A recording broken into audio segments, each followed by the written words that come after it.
Hello, everyone. Welcome to Exploring Mentorship, a part of MTSU Engage Week. My name is Dante Cerrillo. I'm with the College of Liberal Arts at MTSU State University. And today we're going to be figuring out more about mentorship and what it looks like.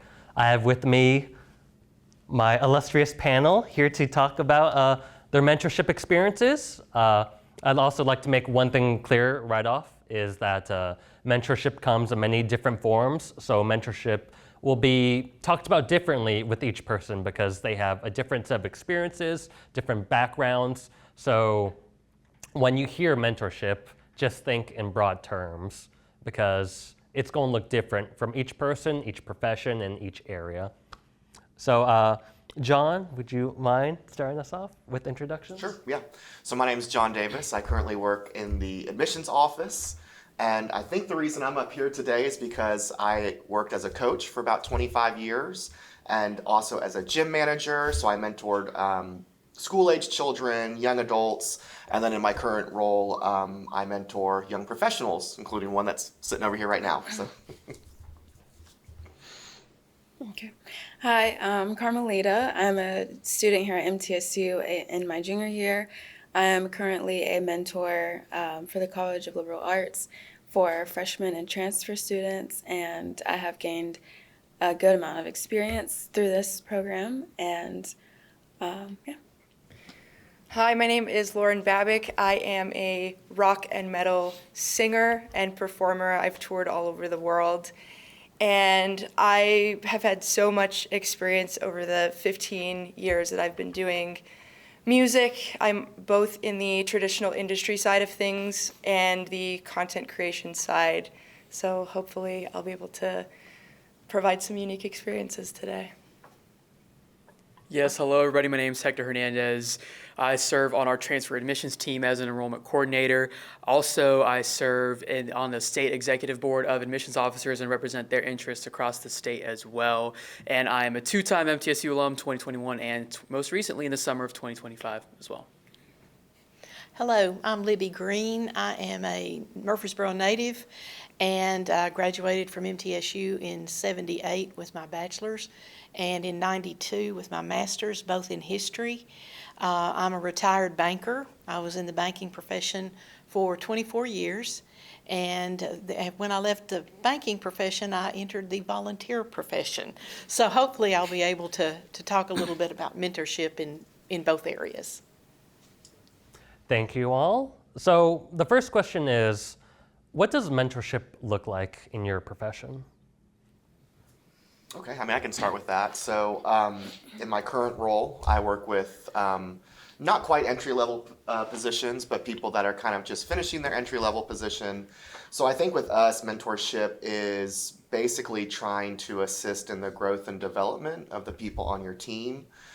So for me, it's being able to see them start at a certain point, and by the time they leave my organization or my leadership, seeing them rise up to a new point. And we've been really happy to witness a lot of our team move on to bigger and brighter pastures. So that's kind of my goal for the mentorship. That's what it feels like, is just, kind of witnessing and serving as a catalyst for growth with your own team. I would say for mentorship, I'm getting to know my mentees and being able to be an advocate for them and providing resources for them. It's also a privilege to be able to be a mentor and a mentee at the same time, as I am also pre-med, so I have my own mentors, and I kind of just go back and forth from being this mentor for others and then also being in their seat of being a mentee and learning from both sides of mentorship. Nice.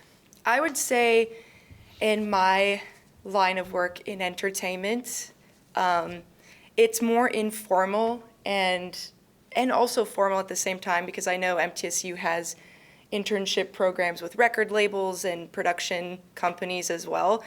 So me growing up as an artist, we kind of just throw things at the wall, see what sticks. It's a very adapt as you go and make connections and networking on the ground. I'm still in the independent side of things. I've been a DIY artist for 15 years.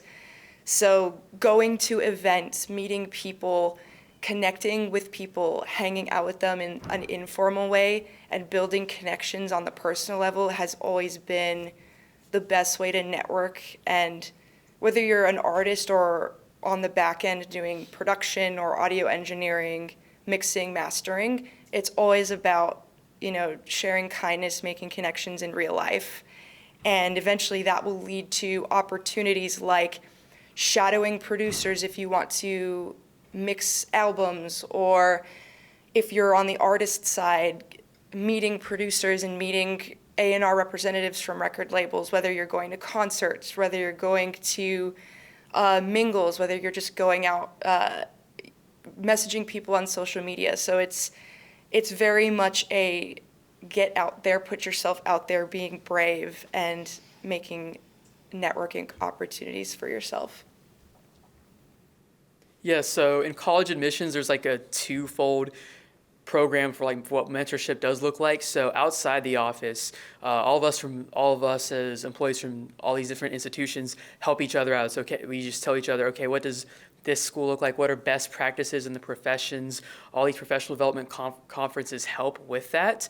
And usually you see people that have been doing it for longer than you, and you tend to look up to them. It's like, okay, what works, what doesn't? And then in the office, it's also showing what does excellence look like, just because as a team, you're judged by numbers, judged by outcomes, but it's one that like, hey, what can I trust this person to do with the most? And so in my office, people realize they can trust me to help plan things and scheduling things and manage territories and caseloads. And so like that's one where they'll always ask me about that. Meanwhile, I will always ask someone else about, hey, what does this interaction look like? And so it's one where we just look at the strengths inside the office to be excellent, and then outside just to follow the people that have been doing it longer. Well, I've been retired for many years now, and when I was asked to join the panel, I thought, what in the world can I contribute? I've been out of the workforce, but I stayed in the volunteer force, and so to me, it doesn't matter if you are getting a paycheck or if you're just working with somebody on a committee, an organization, whatever. But to me, mentorship means sharing the knowledge that you have with whether it's a group, an individual, an organization, sharing the knowledge that you have to make that organization better when you leave it. I believe in leaving things better than you found them. So I think you really have to develop that mentorship ideology. So that's kind of where I'm coming from with that. And you bring up a good point about being removed from the workforce and now in the volunteer force. So I'd like to ask the panel, where you're at in your current career stage and life stage, how has that affected your view on mentorship? Well, I guess I've been serving in that kind of role since I was a teenager, so it's evolved a little bit. So, when I was younger, it was more like kind of making it through the day. Like, okay, can this person eat lunch without making a mess, or can they go to the water fountain without losing them in the bathroom for some shenanigans or something. So that was kind of mentorship back in the day, but again now it's evolved into professional development and seeing a person grow as a result of your communication with them and your interactions with them. So it kind of just takes on for me, it took on a larger bubble as I got a little bit older. And as we started to look at, I guess as the people that I was mentoring got older as well, that kind of had an impact over how you were trying to work and develop them. I would say that currently mentorship has been a huge aspect starting this school year. I didn't really pay attention to mentorship or know much about mentorship until I really got into college, as I've had my own mentors to help me with my freshman year, just knowing the basics of college. And then even as a pre-med, you have a lot of other students who've been through medical school or doctors who are willing to be a mentor to you and help you with your journey as far as doing pre-med and undergrad and then going into medical school and just all the right steps you need to take. So I've learned so much as far as being a mentee. to other people, and then being a mentor for my mentees. And I think mentorship is extremely important and should be talked about more so that people know that there are others who care about their steps in their life and how they can grow, and that other people do pay attention and want what's best for you. I think being an artist, especially an independent artist, there really isn't a playbook. There's no job description, there's no rule book as to how you should do things. So really, being an artist, you're really your own trailblazer, and you are constantly learning and at the same time teaching. And as you meet people, you're constantly adapting and realizing, hey, this is a really cool idea. Maybe I'm going to draw inspiration from that. And maybe one of your other peers comes to you seeking counsel or advice on something that you never thought that people would have thought you to be good at. So it's this constant cycle of learning and sharing knowledge, as long as you're open to that and open to growth with your peers, because I've always kind of approached artistry and art, a rising tide raises all ships. And as you grow together with your peers, you're just constantly brainstorming and using each other as you're just constantly sharing information and learning from each other. So I don't think it's ever labeled formally as mentorship. It's more, as long as you're receptive to receiving and giving knowledge, it's a constant learning experience and teaching experience when you're in an artistic field. Yeah, I think for me, being a young professional, you just come in, it's like, man, I just want to make sure that I do well, do the work, and just I see all these objectives, I want to hit all these objectives, but it's just one thing I've noticed, that people notice how good your attitude, your effort, and your quality of work is, and those are 3 things you can carry with you no matter where you go. And as I got from year 1 to year 4 now, people notice that and people start asking that. And now I'm at that point where I'm starting to transition out of, okay, just like the accidental ones, or now I'm going to start like seeking out some teachable moments with like the first or second year people in our office, and just slowly start building that up, just because it's one where it doesn't happen super quickly, but it's one that if your work is good, it will follow, and you got to take those opportunities for sure. Well, I agree with my fellow panelists. It's a two-way street. I think when you're a mentor and you are also a mentee, you both benefit from it. And not only sharing knowledge, but sharing yourself. I think that's really important. The older I get, the more I see the need for that in society and in our communities. I think sometimes giving your time is the best gift that you can give to anybody. And I also feel like you don't, if you're in a mentor-mentee situation, we're much more likely to build up instead of tear things down. And I don't think my stage of life has changed my attitude except to make it even more important. So with all of your experiences, I think kind of the most important part about mentorship is also recognizing who your mentors and mentees are. So would you all like to, and I'll break this up into 2 questions. So would you all like to talk about a mentor that you had and how they impacted your life? Sure, yeah. So for me, I would say Dr. Laurie Witherow, I know a lot of us are familiar with, has been my mentor.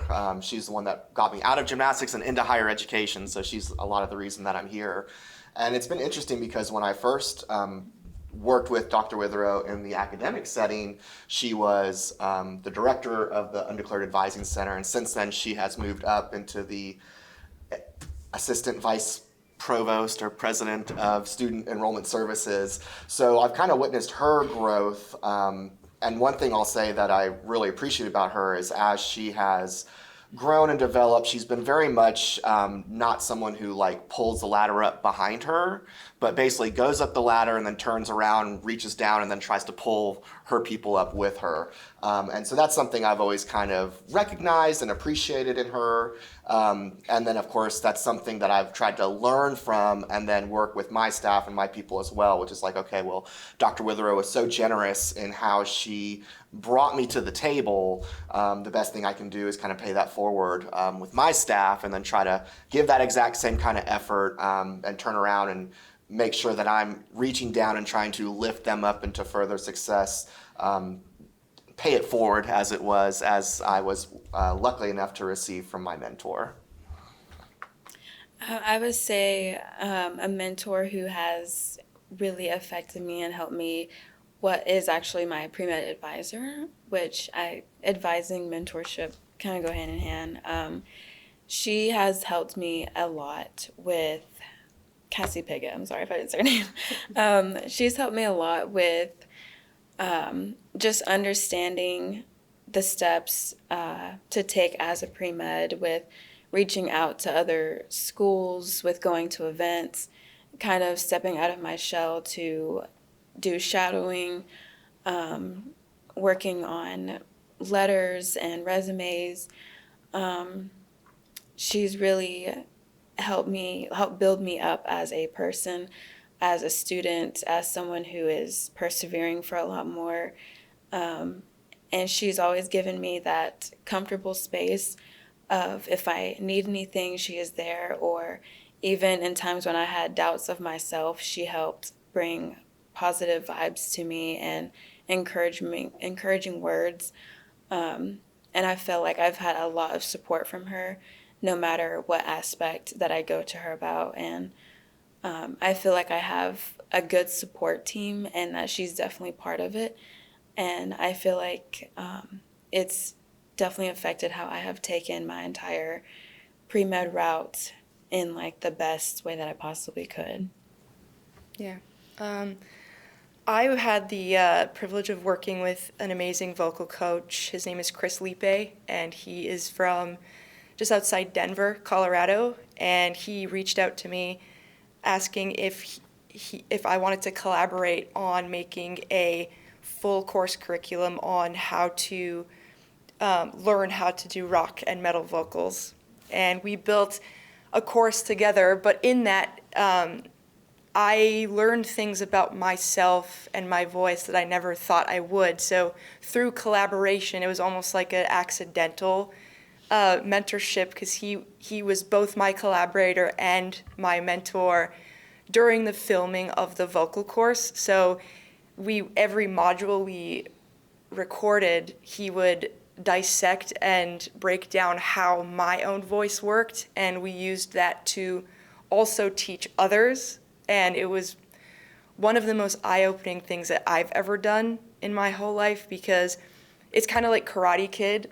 Like when you approach things from almost a clinical aspect, you realize you know nothing, and you see things about yourself that you never thought you would, and you can approach your art from a completely different perspective. So it was a very like almost meta moment, because I was teaching students how to do vocals, but also learning about my own voice at the exact same time. So it was a very eye-opening experience for me. So we had you singing while you were washing cars and painting fences and stuff. I wish, like a wax on, wax off situation. Man, it's such a good point. Like the more I realize that I go on life, the more I realize how little I know. But yes, a specific mentor that I do have that I meet with every other week. His name's Sean Jackson. He used to be an adjunct teacher here at College of Business, but someone I met through my church. But he's someone that mentors me in all sorts of that I can trust with just about every type of thing, even if he's not specifically in higher ed specifically, someone that I can trust with about, okay, I'm dealing with this conflict at work, and I can sense some sorts of discord here. How do I navigate that? Or it's one where it's like I sense that I'm having an issue with my friend here. How do I navigate that with that? And whether it's encouraging, whether it's honestly some rebuking, where sometimes he'll tell me to check my motivations, and I need that. And no matter what, that like is someone that I can trust, and someone that he also understands like how I process information. I'm a very linear thinker, step to step to step. And so he's also someone that'll help reconcile best practice with how I think, and that is he's someone that I owe a lot to, especially in some very difficult moments that I had in my first couple years as a professional as well. When I was a child, I don't think I realized that my parents were my first mentors. And it was amazing how smart they got when I turned 18. Man, it was just amazing. But how did they mentor me? Well, first of all, when I read this question, I thought, well, they're going to think I'm really cheesy when I say my parents. But then I heard the gentleman that was awarded the Emmy for Outstanding Supporting Actor say that my mentor told me to always show up to work, always be on time, and for heaven's sakes, don't embarrass me. And he said, and that's what all good mamas say. So what did they teach me? First of all, they taught me to look people in the eye when I'm talking to them. They taught me to write thank you notes. They taught me good manners. They taught me etiquette. And that sort of set me on my course for life. When I was here at the university in the 70s getting my undergraduate, we didn't look at things like mentor-mentee. It was advisor and advisee. Now, there was nothing wrong with that. It wasn't bad. It was good. But when I came back to work on my master's, which I told Don this morning I was on the 5-year plan, so I was working full-time and getting my master's. My thesis director, Dr. Janice Leone, who has since retired, was a mentor to me. And I saw the shift sort of in the university philosophy, or at least with she and I. And she was wonderful. She was so helpful to me. I remember her telling me, don't be so scared of this thesis. Don't be so scared about how it's going to look on the sheet of paper. Just think it. And we became good friends over the process. And we remain to be very close friends even today. So, yes, I was mentored early on, but I was also mentored with faculty members. Let me back up to that advisor-advisee. In a way, it was mentorship, but not as we think of it so much today. So. And would you all tell us about a mentee that you had and how you impacted their life? If they told you about how you impacted their life, because I know sometimes they won't come back to you and tell you. I mean, I would probably use our former employees, Lindsay Randolph and Austin Mitchell, as my examples. I know a few of us up here have the pleasure of knowing both of them, but kind of a similar situation where they had just kind of finished up their entry-level position. They were coming to me, and we worked together for a couple years, and then they were both able to kind of basically get promoted to a new position, and they were very gracious about working hard and then moving on. So.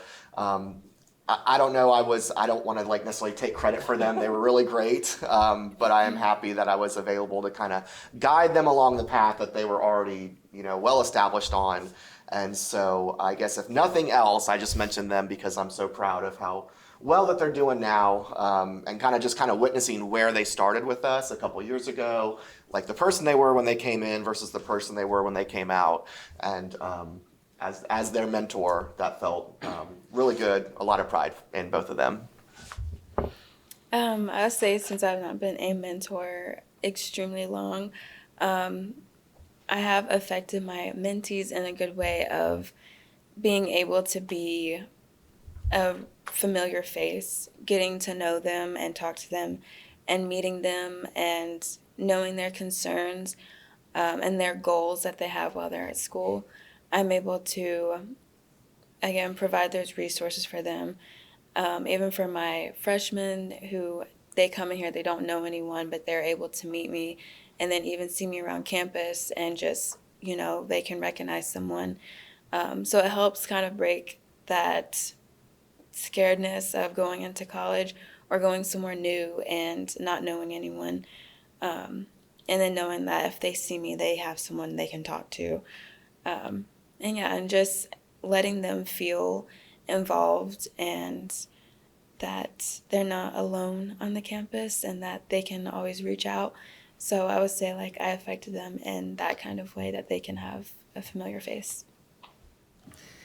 I used to do private vocal lessons via online and in person, and I think a standout student that I had, she's from Hong Kong, and we would have our vocal lessons because of the time change. It would either be really early in the morning for me or really late at night. So we would always joke that it's not an optimal vocal time for either one of us because it was early or very, very late. And she really stood out to me because through time and space, regardless of where we are or what time it was, she would always check in with me. And the last vocal session we had was maybe 5 years ago. But even just through seeing her progress with her confidence and her singing through social media, like I keep up with her, she messages me every so often saying like, hey, remember that time that I was talking to you about, struggling with performance anxiety, or, little tips and tricks on what to do before a live show. She would always check in with me, and she actually checked in with me last week, and she recently had joined a new band. So it's just, I think it's super fulfilling to hear back from students or mentees that you've had in the past who, you've touched their life in some way, you've physically, like through vocals, like physically or mentally, even those little moments. And it's really nice to hear those check-ins of where they are now. And she really stood out to me, and it was really nice to hear from her. I'd say for me, I think one of the proudest moments I look back on as being a mentor would be I was a student orientation assistant here on campus in 2018. So after my freshman year, I didn't think I'd have much of an influence being 19 years old and doing that. But I still see how some of these students, how they had a hard time believing that they could do these hard tasks of going through college and being away from home and doing that. And just having the chances that I would get to meet with them early on, even though I wasn't able to meet with them much later in college, just the fact that they were able to complete that and get through their bachelor's, some of them got their master's degrees, and just seeing how successful they are. And they're like, hey man, thank you so much for at least just like showing me I could do this, or just thank you so much just for being that friendly face on campus for the first few years that we overlapped. And it was such a cool experience for that, and I love seeing them pay that forward as well. For me, I've got two examples. My last position at the bank was Vice President of Human Resources. And when I retired, I got the sweetest letter from a young woman that I had worked with for many years. She came to the bank part-time, right out of high school, and she's now the executive secretary for the local area bank. And she has been that for several years. But when I retired, she wrote me the sweetest note, and I still have it. And there were things in there like, you taught me how to answer the phone properly. You taught me how to write a concise business letter. You taught me to use black ink instead of blue when you're sending a formal note to somebody. And it just really meant a lot to me. And she has done so well for herself, and I'm so proud of her. And then I was also an adjunct instructor here at the university for 15 years, mostly in history, but also some in university studies. But I had about a 50-50 mix of traditional students and non-traditional students because I was working full-time at the bank and then I was teaching at night. And I still remember this wonderful young man who just really seemed like he was enjoying my class. And it was maybe 3 years later, I'm in a store somewhere, Walmart or somewhere, and I see him from a distance, and he comes flying over with his wife and his little baby. Oh, Miss Green, I'm so glad to see you. I'm doing this, that, and the other now. And I was so proud to see him and so appreciative that he took the time to come and say something to me. It really meant a lot. So I liked how you all highlighted the highs of mentorship on both sides, being as a mentee or as a mentor. So let's talk about the challenges of mentorship. What challenges and barriers have you faced both as a mentor and as a mentee? Man, I've been blessed to not have many challenges with it. It's been mostly a positive experience. Of course, you're trying to accomplish certain goals and expectations, and every once in a while they might not hit the metrics that you're going for. So I think like disappointment would be too strong of a word in those cases of things, but more like, okay, just more work to be done kind of thing. And then, there might be external barriers to growth with your people as well. So you might, that can be hard. You're witnessing the people that you're working with basically incorporate all the lessons that you've taught them and then meet an external barrier that maybe hurts their self-esteem and things like that. So, but for the most part, like I said, I've been pretty blessed to have mostly great experiences through mentorship, not too many challenges or negatives to harken back on. I would say that challenging things sometimes can be communication with your mentees. Most of my experience has been great, and the communication's been great. But then you do kind of hit a rock in the road of, that communication where maybe they don't respond, or maybe even it could be on the mentor side where you're busy and then you're not able to communicate with them as much. So it's really just kind of finding that balance of being able to communicate and just being there for them, even if they're not able to communicate back with you, that you can still, let them know that you're not forgetting them and that you're able to still communicate, even if they can't. I think the biggest challenge being an artist, especially a singer, is the crippling imposter syndrome that you experience. And especially, vocals being such a physical and mental experience. Me going through those ebbs and flows, but also sharing that with people seeking mentorship from you, who are coming to you like, Lauren, I suck, my vocals are terrible, I don't have this many TikTok followers, what am I doing wrong? But also on the flip side, me thinking that about myself too. So it's a constant battle of self-doubt and making sure that you take breaks and, practice grace and self-love, and also sharing that with the people who confide in you. Because being an artist is such a personal thing, and when you turn your personal art into a business or you share that with the world, it can feel like you're ripping your heart open for the world to see. So it is a very vulnerable thing, especially being a singer. You're under constant critique from the public, but also yourself. You are your biggest self-critic. So constantly battling that and telling your mentors and mentees, it's okay to go through this. It's okay to feel that way. You're not alone in that. So sharing, it's like a therapy session most of the time. You're just constantly sharing and receiving like, hey, this is how I feel today. And then accepting, this is where I'm at. Let's do what we can with that.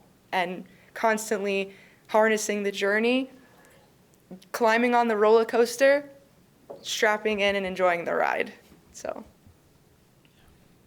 Yes, I think for me, some of the challenges is the fact that in admissions, it's a very inconsistent time of year where you get 3 weeks where you have nothing going on, and then you have 3 months where everything is going on at the same time. And so it's just that a lot of the inconsistencies in timing just makes that difficult. And then I think the biggest thing that I personally struggle with is just kind of doing the balancing act between how much do I tell them on the front end and do I want them to learn the lessons on their own? Just because you just never know, and what you think will work for someone won't work for someone else with that. And also just a tendency to people please whenever that's definitely shouldn't do that. And so that's kind of the issues that I'm just still learning how to do whenever I mentor and do have leadership opportunities with people. But it's one that just as I grow older and add more experience, I'll definitely feel more empowered to make more assertions with that. Like John, I really haven't had a lot of lows, but just in general, I think if you're going to mentor different people, they're going to accept that mentorship in different ways. And some and I'll go back to your communication thing, it's just not going to sink in sometimes. To the best of your ability, you won't be able to reach them. And so I think if you do that and accept that and don't beat yourself up about it, that it's human nature, that it's going to work sometimes and it's not others. So before we end with the last question, I would like to open it up to the audience to see if they had any questions for our panelists.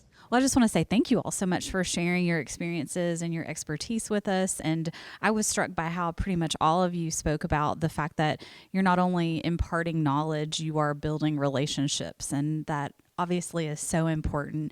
But I guess I'm wondering, for the students who may watch this video, what would you recommend they do to find good mentors? How can they put themselves out there and make those connections and start building those relationships that could be so beneficial to them? That's a great question. I mean, I would say they're everywhere, right? And they might be not necessarily where you expect it. So just kind of be open to the people that you encounter and the lessons you can learn, because you might learn something new at the grocery store by speaking to, you know, a gentleman or a lady there that has something to impart. So I would think, you know, maybe just be active in that approach. And I think there are a lot of people like us at the committee that are every day trying to help people grow and develop. It's just kind of how we're wired. And so if you're willing to kind of put yourself out there, I'm sure someone would be more than willing to be a mentor for you, and to help both the mentor and the mentee grow into something new. I feel like there's a lot of people out there who are really open to being a mentor to others, and who like to share the knowledge that they have. So I think when it comes to someone looking for a mentor, that, you know, it takes an email sometimes. It might take a text or a phone call just to ask, like, hey, like, you know, this certain field or subject, like, do you think you could help mentor me on it? You have all this experience, and, you know, I'm wanting to embark on this journey myself. So it's really just kind of talking to people that you may know around you, or even researching someone who is a mentor to others and reaching out to them and asking if you can be a part of them as well. I would say two things. I would say don't give up. I think in the artist field, especially now, people want instant gratification. And if you really want to make an impact, especially within your peer circle, if you want to get in the room with, you know, bigger songwriters, if you want to go on tours with bigger bands, the worst thing you can do is stop. Just never give up. And the second thing is always lead with kindness, because word of mouth is very powerful. And regardless of what we see on social media, the most important thing is the IRL interactions that you have on the daily, and always treating people with kindness, because the lasting impression is always, how did you make that person feel? And that is always what I carry with me. I think just for specifically more for the students that are watching this, it's just the fact that you can't expect your mentor to break into your house and ask to mentor you when you're sitting home eating ice cream. So but I say that to say more the fact that studies do show that you are more successful if you do more than just the basic of go to class and go to work if you have to go to work and study. Like, those studies show you're more successful if you at least find something to be involved in with that. And so whatever it is, like finding a mentor, finding a community, like these lessons can be extrapolated for days. That it's just one where you're never going to have this much freedom as you will, and while you're in college right now, to where you can use it, and whatever extracurriculars, whatever jobs, whatever faculty relationships you make, just use that to the best of your ability, and you'll definitely find someone that will want to mentor, and then that you'll take all these great advice that they already talked to you about, being kind in real life and making the initiative and having that. So yeah, that's what I would say. I believe you, first of all, don't be afraid to ask. If you need a mentor, ask.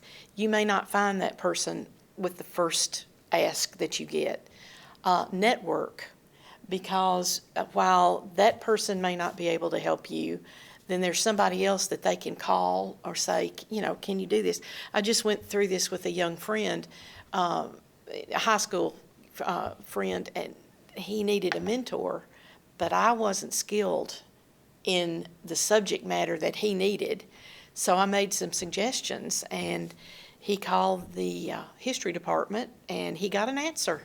So that's wonderful. It made me feel really good. But don't be afraid to ask. Life lesson 101. The answer is always no if you don't ask the question. It's always going to be no if you don't ask. Start looking for a mentor as soon as you know you're going to need one. Again, you won't hit maybe the first person you ask. Maybe they don't have the time or they don't have the skill set. So keep asking, but start soon. With everything that we've talked about covering mentorship, both sides, the mentor and the mentee, what advice would you give someone, whether they're starting to be a mentor to someone or whether they're starting to be a mentee or wherever they may be at in their mentorship relationship? Okay. I would say try to be accessible, number one. So I know at my office, very much open door policy, and encourage people to come in, make it easy to get to you. Try to remove those barriers wherever you can, and be present as well. So I know whenever I have my staff walk into my office, it's really important to basically stop what you're working on and put your complete focus on your mentee. So you have to be more present than just your body. Your mind and attention has to be present as well. And then I do think credibility is probably the most important thing to kind of emphasize. So your team should basically know what to expect from you because you're credible. So finding ways to be credible with the team is really important, and avoid ways to break that credibility, because once you lose that trust, it's a different kind of relationship up to that point. So be accessible, be credible, and just be willing to put the work in with that person, even if that means having to put your own stuff on hold for the moment. I would say for providing mentorship, to just kind of be well-rounded in resources that you can get a grab of as much as possible. Being a mentor for college students, whether they're freshmen or transfer, I try to know as much as I can about people they can reach out to, any contacts, any resources that the school has that can be related to what they're interested in. And then just even being good at communication to talk to them, meeting with them, getting to know them as a person, as their interests as a student, what kind of goals they have, and just really building a plan based on that person, on each individual person, a good plan that can round them well for what their expectations are and what they're looking for from their mentor. I think even though I was kind of saying a lot of the things in my line of work are very informal, I think if you're actively seeking advice or collaboration or mentorship from someone that you don't know or they don't know you, there is a level of professionalism through that communication that I think is really important, because there's been countless times where, someone will just on Instagram just message me and be like, "Hey bro, wanna collab?" And it's like, delete.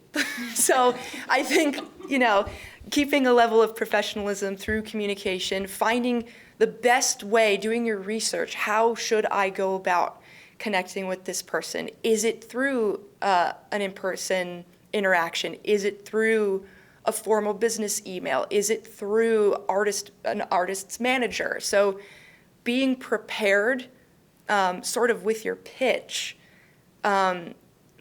How do you want, what do you want out of this person? And showing that person that you are serious, showing that you're bringing something of value, and showing them that, you know, who are you? What are you going to bring to the table in a professional way? So I think that is a huge thing when people have approached me for advice or mentorship. It's like, if I don't know who you are, what's going to make me, you know, interested in working with you? So being prepared when you reach out, being professional, showing that person that that you're serious about it through the communication. Yeah, I cannot state how important enough it is to come with your own questions, as if you're looking for a mentor, or whenever you get that mentor, you're getting into the meetings. It's like, know what outcomes you want, or know what answers you do want. Not as much as to like close your mind off to everything they have to say, but it's like, okay, what problems would you like opinions on with that? And then for giving mentorship, you're just gonna have to just learn how to live in the tensions of, okay, man, I'm gonna give this, but I'm going to be patient in other ways, and just learn how to figure that out. Whether it's whether it's okay, like maybe this is something you see that you want to speak to this meeting, or maybe there's some things you want to speak to that you probably should wait a couple meetings on and wait for more information. So just monitor that patience accordingly with that. Yeah. I'd like to speak to the mentor side. Help people any way you can, anytime you can. But make sure that you have the knowledge, the skill set, and most of all, the time to be that mentor. Because if you just accept it and you don't have those three things, you're not going to do that person the favor that they need. And I hate to use the word favor, but the assistance that they need. I'll use that word. Don't be a dictator. Be a guide and be a leader. I'm a firm believer in we shouldn't ascribe to this is the way we've always done it, so we're going to do it this way from now on. I believe that it's a two-way street. I believe you can learn from each other. And I did learn this at the bank as I trained people. People want to know the why of something. So you're going to get a whole lot further in the mentor-mentee relationship if you will explain to the person you're working with, this is why we need to do things this way. Not because it's the way I think you should do it, but this is the end result you'll receive if you learn the why. People are going to be much more likely to do that if they know the why behind it than if you just tell them to do it. So. You know, one of my favorite questions to ask mentees is, what do you need from me? Is a great thing to ask, because a lot of times we talk about like asking questions, swinging the bat and stuff like that. And a lot of times students and your mentees, like they have things they want to talk about, but they're almost like afraid to bring it up. You know, will they think it's stupid? Maybe my mentor doesn't have time for this kind of stuff. Maybe I should wait another couple weeks, get some more information. And so just by asking them, what do you need? What do you need from me? That just kind of like opens the door and kind of gets the conversation flowing, and it kind of allows your person to get into really what they're trying to work on, and kind of eliminate a lot of that self-doubt. So that's something one of my bosses asked me that a long time ago, and he was kind of an unapproachable boss. And so that one day I was like, wow, he asked me that. And basically the floodgates opened. I was like, well, I've got all these ideas and blah, blah, blah. So now I try to make that like a very regular part with my people. It's just like, well, what do you need? How can I help you? And kind of bring them into the process of being their mentor, because they'll make it easy for you. All right. Thank you, everyone, for joining us. That concludes the panel. Thank you so much.